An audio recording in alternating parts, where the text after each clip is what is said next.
Opa, e aí, tudo bem com você? Você já parou pra perceber como nos primeiros segundos de um pensamento a gente praticamente define o rumo do nosso dia e às vezes até de coisas muito maiores? Tudo começa ali, naquele instante em que algo foge do nosso controle. Me diz uma coisa, com sinceridade, quando as coisas não saem como você esperava, você tenta entender, aceitar ou reage mal e acaba se fechando? E quando algo novo começa, você se permite esperar o melhor ou já cria 1000 cenários na cabeça onde tudo dá errado? Porque sem perceber, esse padrão pode estar te afastando da vida que Deus quer te entregar. A negatividade, ela é silenciosa, ela vai te puxando para baixo aos poucos, rouba a sua expectativa e faz você começar a acreditar que uma vida brilhante não é para você. Só que a Bíblia mostra um padrão completamente diferente. Desde o começo, tudo que Deus criava, ele olhava e declarava que era bom. Em Gênesis capítulo 1, versículo 31 está escrito: "Então Deus olhou para tudo que havia feito e viu que era bom." Esse é um princípio fundamental. Deus, ele estabelece o bem como base. E quando a gente entende isso, começa a alinhar o nosso olhar com o olhar de Deus. Isso não significa fingir que tá tudo bem quando não tá. Não é você forçar uma gratidão vazia, meio hipócrita, enquanto por dentro você tá quebrado. Deus não espera um teatro, ele espera a verdade. Então não adianta você chegar lá pra Deus, fazer uma oração falando assim: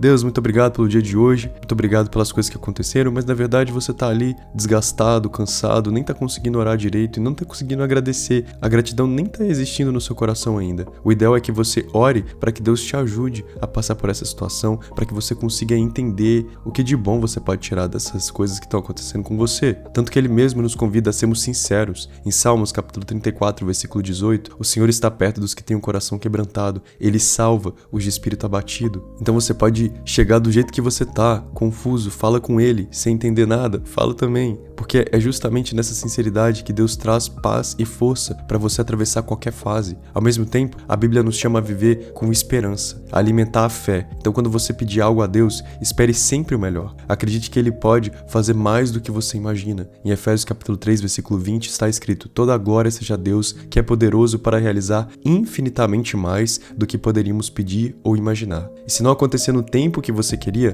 tudo bem, o tempo certo chega. E aí, se as portas se fecharem, não se feche para Deus. Em Apocalipse capítulo 3, versículo 7, o que ele abre, ninguém pode fechar. E o que ele fecha, ninguém pode abrir. Às vezes aquilo que parecia perfeito não era o melhor para você. Deus enxerga o que você ainda nem consegue ver. E quando você passar a confiar nisso, de verdade, algo vai mudar dentro do seu coração. Você encontra paz e começa a viver com leveza. Agora pensa comigo, viver preso na negatividade é no fundo viver como se Deus não estivesse no controle. Ficar criando cenários ruins sobre um futuro que nem existe, ainda é se aprisionar em algo que nunca aconteceu. E se esse futuro ainda nem chegou, você tem uma escolha: imaginar o pior ou confiar no melhor que Deus pode fazer na sua vida. Em Jeremias capítulo 29, versículo 11 diz: "Pois eu sei, os planos que eu tenho para vocês são planos de bem e não de mal, para lhes dar um futuro e uma esperança." Então, por que a gente insiste em acreditar no contrário? Muita gente critica a positividade como se fosse uma fuga da realidade, mas não é. A verdadeira positividade nasce alicerçada da fé. Você não escolhe tudo o que acontece com você, mas escolhe como reage a isso. Isso muda completamente o rumo da sua vida.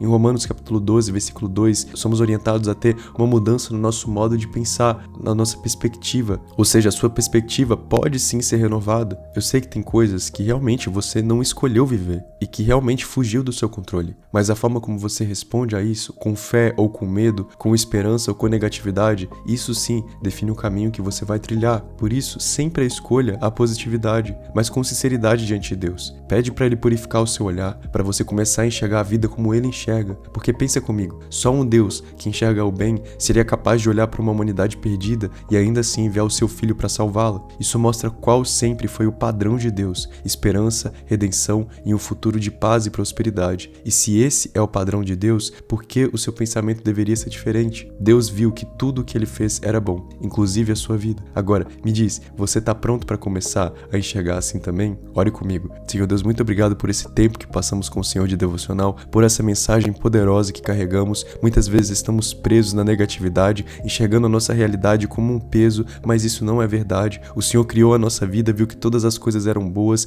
inclusive a nossa personalidade, Pai, e nós precisamos ser lapidados. O Senhor nos enxerga como uma joia bruta que precisa ser lapidada, precisa ser cuidada, limpa. Isso é maravilhoso. Nós estamos aqui dispostos, Pai, a sermos limpos e lapidados pelo Senhor. Que o Senhor possa nos mostrar a enxergar a vida, enxergar as situações, as circunstâncias da maneira que o Senhor enxerga. Muitos estão vendo ali a guerra, estão vendo as situações políticas e acabam se desesperando, mas esse não é o olhar que o Senhor tem para a humanidade. Acredito que o Senhor vê todas as coisas acontecendo e já tem um plano poderoso sobre todas elas, e na Bíblia declara que em Cristo somos mais que vencedores. Precisamos nos agarrar a essa nova identidade e começar a declarar ela sobre todas as coisas. Somos mais que vencedores em todas as áreas, em todas as circunstâncias, porque estamos com Cristo Jesus. Em nome de Jesus, Pai, recebe o nosso coração, nos dê uma semana abençoada, cheia da Tua graça e da Tua proteção. Amém. Que seu dia seja incrível assim como você é. Foi incrível conversar aqui com você e orar também. Te espero amanhã para orarmos juntos. Deus te abençoe.